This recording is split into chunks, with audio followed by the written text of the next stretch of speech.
80년 가까운 세월 동안 약 10조 원이 넘는 돈을 벌어들인 남자가 있습니다.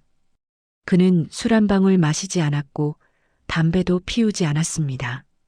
화려해 보이는 그의 삶 뒤에는 의외로 금욕적이고 절제된 일상이 숨어 있었죠.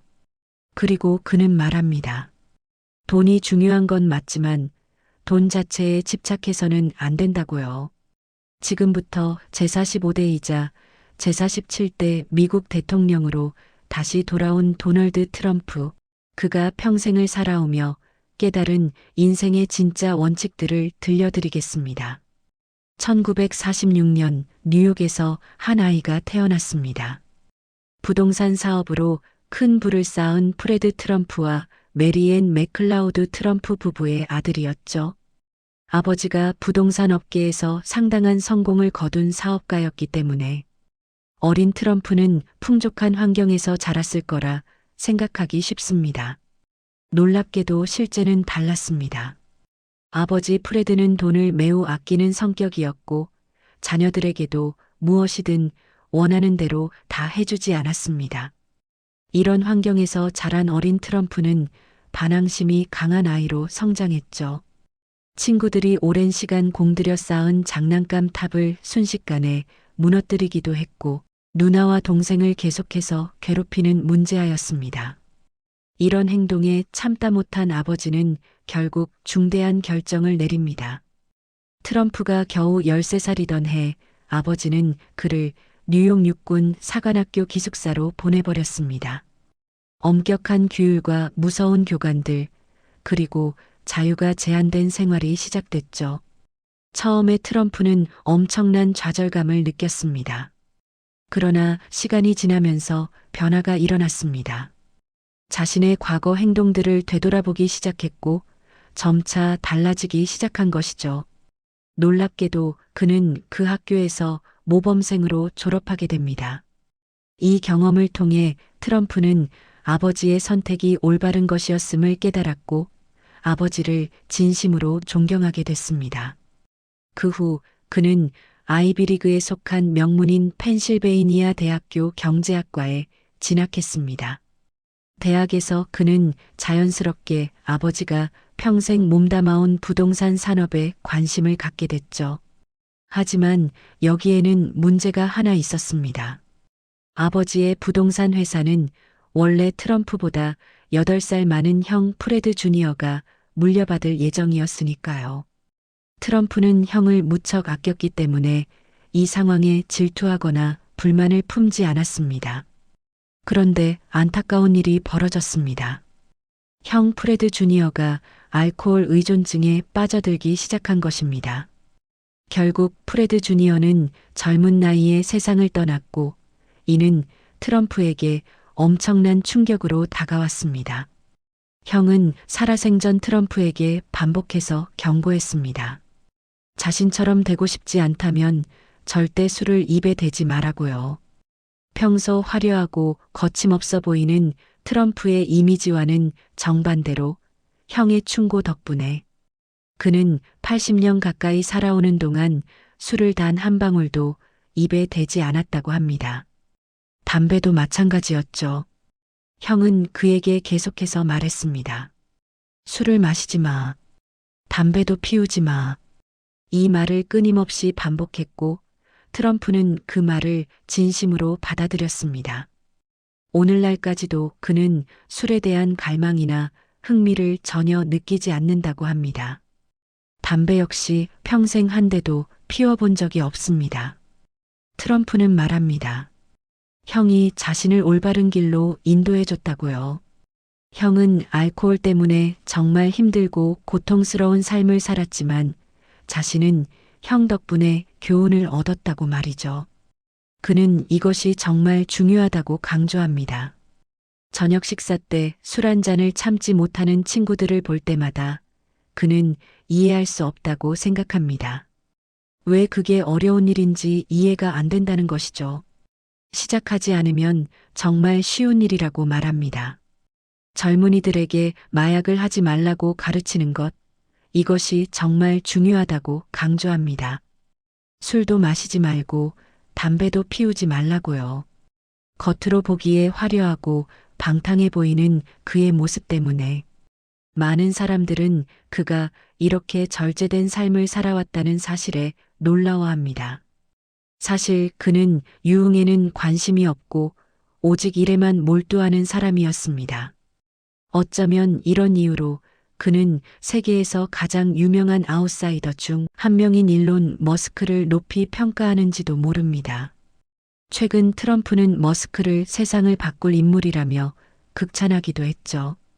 1971년 형 프레드 주니어가 회사를 이끌 수 없게 되자 결국 트럼프가 아버지의 부동산 개발 회사를 물려받아 사장이 됐습니다. 그런데 그 직후 트럼프는 많은 사람들이 이해할 수 없는 결정을 내립니다. 바로 뉴욕 맨해튼의 그랜드 센트럴 역 근처에 있던 낡고 허름한 코모도어 호텔을 매입한 것이었습니다. 그리고 이 건물을 그랜드 하얏트 호텔로 완전히 새롭게 재개발하기로 결정했죠. 당시 뉴욕은 경제적으로 매우 어려운 시기를 겪고 있었습니다. 심지어 파산 직전까지 갈 정도였고 범죄율이 높아서 미래가 어두운 도시였습니다. 많은 사람들이 심지어 아버지까지도 트럼프의 이 결정을 어리석다고 비난했습니다. 다만 트럼프는 오히려 이런 때가 기회라고 확신했습니다. 그는 자신의 판단을 굳게 믿고 밀고 나갔죠. 결과는 어땠을까요? 대성공이었습니다. 낡았던 건물은 깔끔하고 현대적인 호텔로 탈바꿈했고 그랜드 센트럴 역 주변은 다시 활력을 되찾았습니다. 이곳은 뉴욕의 명소로 거듭났고 트럼프는 자신을 비난했던 모든 사람들에게 통쾌한 성공을 보여줬습니다. 20대라는 젊은 나이에 그는 뉴욕에서 손꼽히는 부자가 됐죠. 이 경험을 통해 트럼프는 중요한 교훈을 얻었습니다. 단순히 똑똑하기만 해서는 성공할 수 없다는 것을요. 자신의 선택에 대한 확고한 믿음과 자신감이 있어야 하고 꺾이지 않는 강한 의지를 가져야 합니다. 그리고 다른 사람들의 비난과 어려운 상황 속에서도 견뎌낼 수 있는 힘이 필요하다고 말이죠. 트럼프는 강조합니다. 인생에서 포기하고 싶은 순간들이 분명히 올 거라고요. 엄마, 나 못하겠어. 정말 못하겠어라고 말하고 싶은 때가 있을 것이라고 말입니다. 그러나 그때 절대 포기하지 말라고 합니다. 집에 돌아가서 엄마한테 말하라고요. 나 할 수 있어. 나 해낼 거야 라고 말이죠. 재능과 능력을 가진 사람들이 오늘날 세계에서 가장 성공한 이유는 절대 포기하지 않았기 때문이라고 합니다.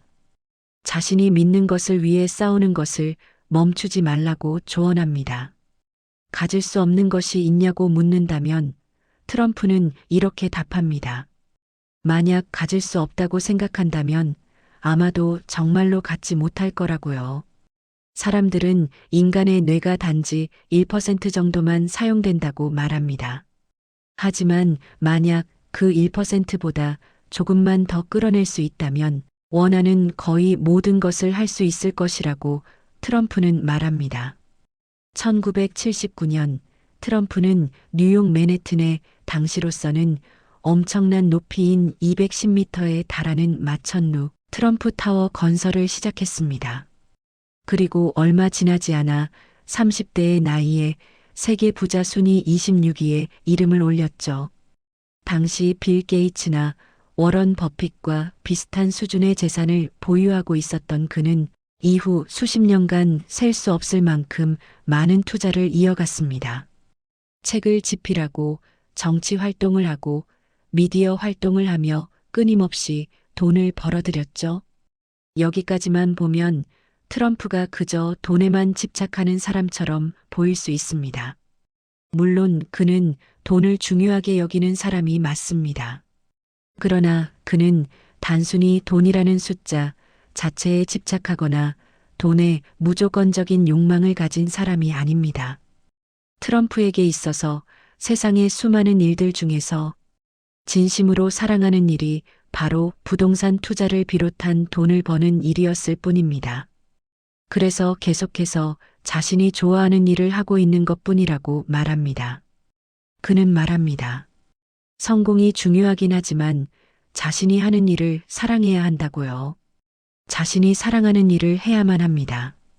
만약 사랑하는 일을 하지 않는다면 아마도 성공하지 못할 가능성이 높다고 말이죠. 부를 얻는 것이 절대적인 최음제냐고 묻는다면 그는 다시 한번 강조합니다. 자신은 절대 야망이라는 단어를 사용하지 않는다고요.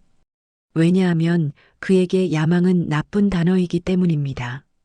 사람들이 나는 이걸 할 거야, 저걸 할 거야, 나는 정말 야망이 있어라고 말하는 걸 들으면 솔직히 듣기가 역겹다고 합니다. 그는 이해한다고 말합니다. 결국 이 모든 것은 기본적으로 게임이라는 것을요. 우리 모두는 이 게임을 하기 위해 여기에 있고 모두가 이 게임을 잘하길 바라는 것입니다. 가장 중요한 것은 자신이 사랑하는 일을 해야 한다는 점입니다. 너무나 많은 사람들이 여러 가지 이유로 자신이 원하지 않는 길로 내몰린다고 트럼프는 말합니다.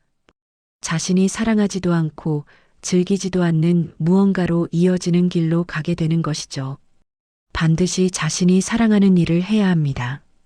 그렇지 않으면 그 일에서 성공할 가능성이 매우 낮습니다.